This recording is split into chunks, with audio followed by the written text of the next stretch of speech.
soothing story time.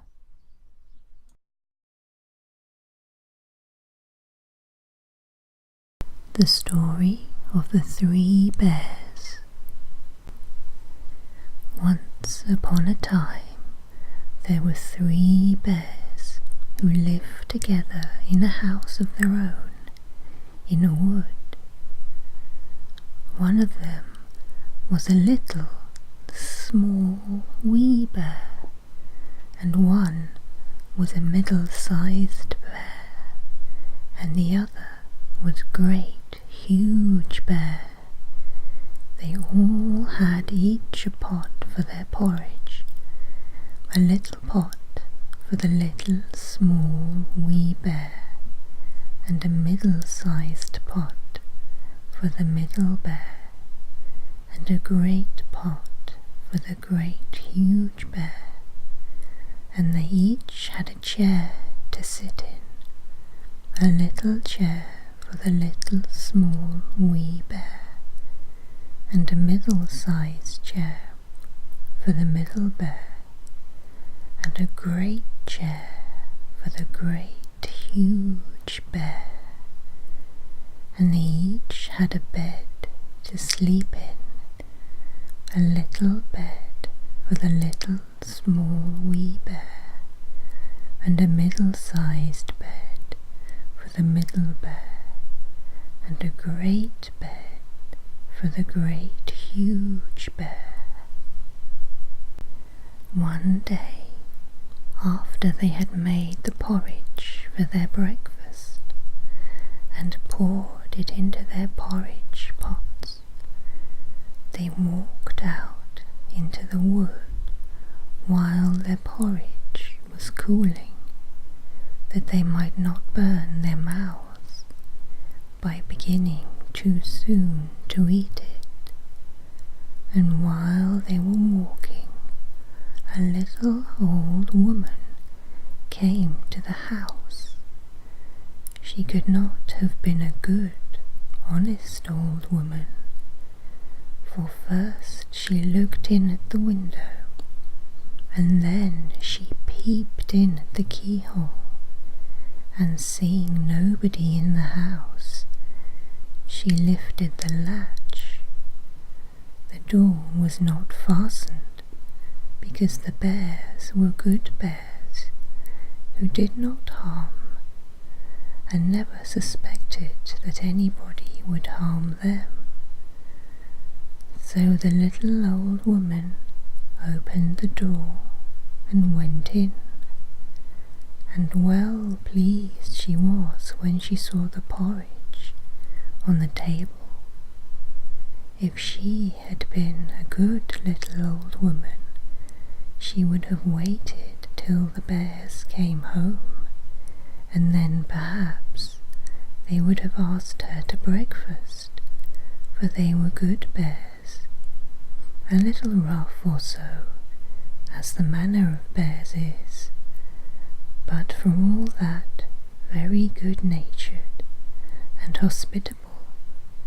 But she was an impudent, bad old woman, and she set about helping herself. So first she tasted the porridge of the great, huge bear, and that was too hot for her, and she said a bad word about that. And then she tasted the porridge of the middle bear, and that was too cold for her, and she said a bad word about that too. And then she went to the porridge of the little, small, wee bear, and tasted that, and she was neither too hot nor too cold, but just right, and she liked it so well that she ate it all up. But the naughty old woman said a bad word about the little porridge pot, because it did not hold enough for her. Then the little old woman sat down in the chair of the great huge bear, and that was too hard for her. And then she sat down in the chair of the middle bear, and that was too soft for her. And then she sat down in the chair of the little small wee bear, and that was neither too hard nor too soft, but just right. So she seated herself in it, and there she sat till the bottom of the chair came out, and down came hers plump upon the ground. And the naughty old woman said a wicked word about that too. Then the little old woman went upstairs into the bedchamber in which the three bears slept. At first she lay down upon the bed of the great huge bear, but that was too high at the head for her. And next she lay down upon the bed of the middle bear, and that was too high at the foot for her.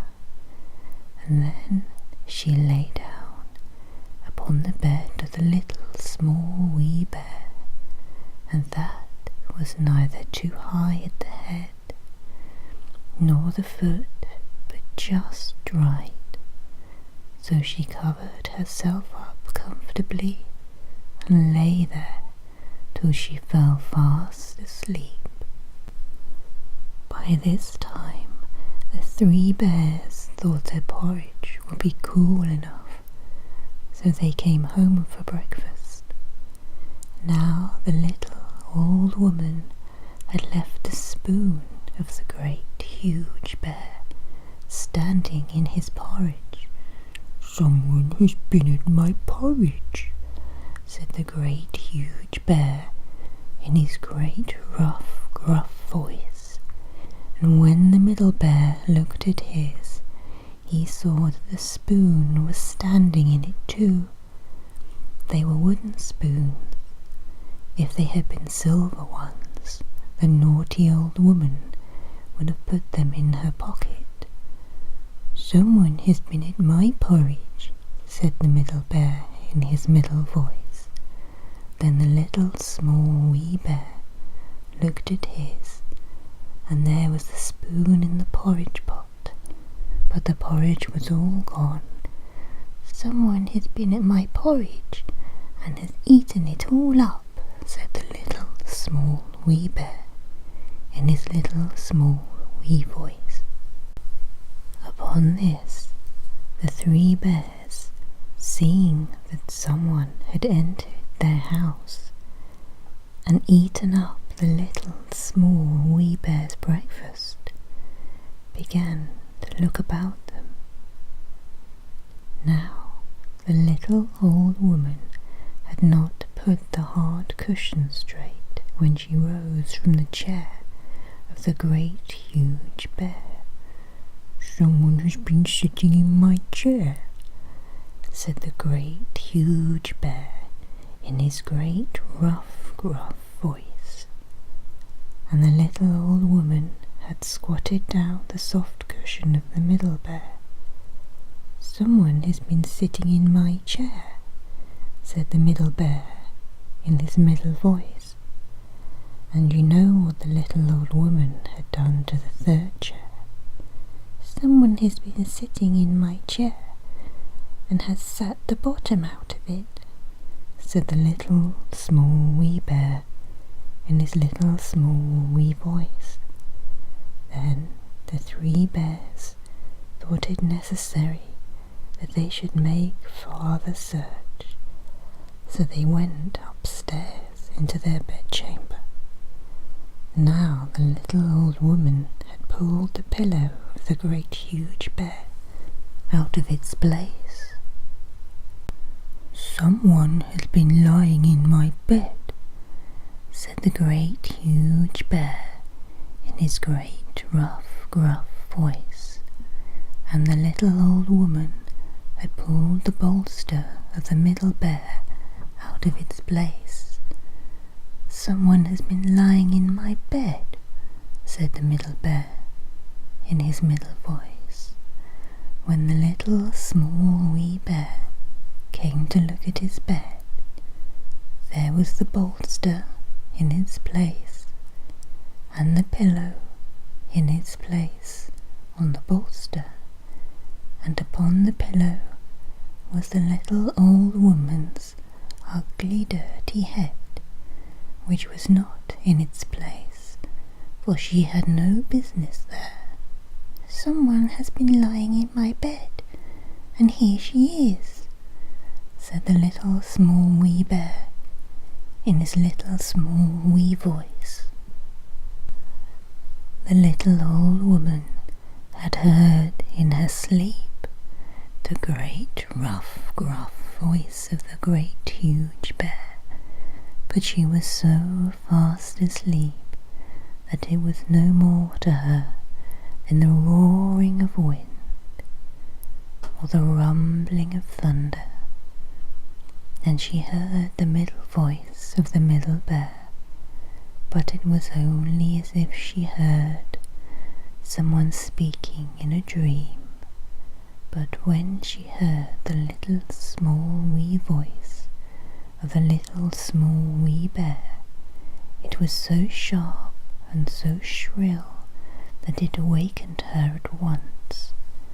Up she started, and when she saw the 3 bears on one side of the bed, she tumbled herself out of the other and ran to the window.